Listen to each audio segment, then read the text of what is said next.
en ont perdu. Alain Mabanckou, Emmanuel Macron vous a proposé il y a quelques mois, comme il l'a fait pour Leïla Slimani, de réfléchir à la promotion de la langue française et de la francophonie. Vous avez refusé. Pourquoi ? Ah oui, oui, oui. En venant ici, j'avais peur. Je me disais que Léa Salamé allait bien me trancher la gorge avec cette question. Et ben voilà. De la francophonie. C'est pas tellement un coupe-gorge, là, la question. Mais vous savez, Léa Salamé, je viens d'un pays qui a rêvé de la liberté pendant longtemps, le Congo-Brazzaville. C'est un pays dans lequel un président de la République est là depuis 32 ans, sous le regard satisfait de la France. C'est ça que je ne souhaite pas.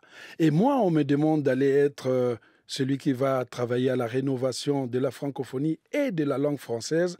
Il y a déjà une aberration parce que ça fait 16 ans que j'enseigne la langue française aux États-Unis, pendant que ceux qui nous donnent des leçons en France dorment, regardent la télé, ils sont contents. Moi, ça fait 16 ans que j'enseigne la littérature des troubadours, que j'enseigne les surréalistes, que j'enseigne les balsaciens, que j'enseigne tout le courant de la littérature française et la littérature africaine d'expression française. Donc si je comprends bien, vous avez refusé parce que vous trouviez qu'Emmanuel Macron ne critiquait pas suffisamment Denis Sassou Nguesso, pour ne pas le citer, c'est-à-dire le président du Bien Congo. entendu. Pourquoi l'Organisation internationale de la francophonie est dirigée par un secrétaire ou une secrétaire qui est votée par l'ensemble des membres qui constituent la francophonie. Parmi ces membres, il y a des pays africains. Parmi ces pays africains, plus de 80% sont des pays de dictature. La langue française, c'est aussi la langue de la dictature. C'est la langue de la dictature.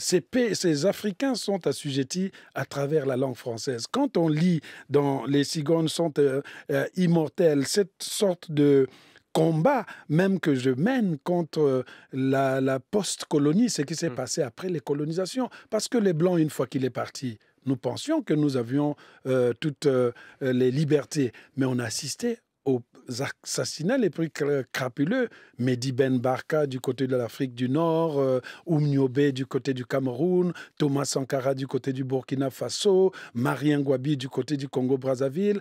Le Congo, par exemple, c'est le seul pays au monde qui avait un abbé polygame et qui portait des soutanes de Pierre Cardin devant la France.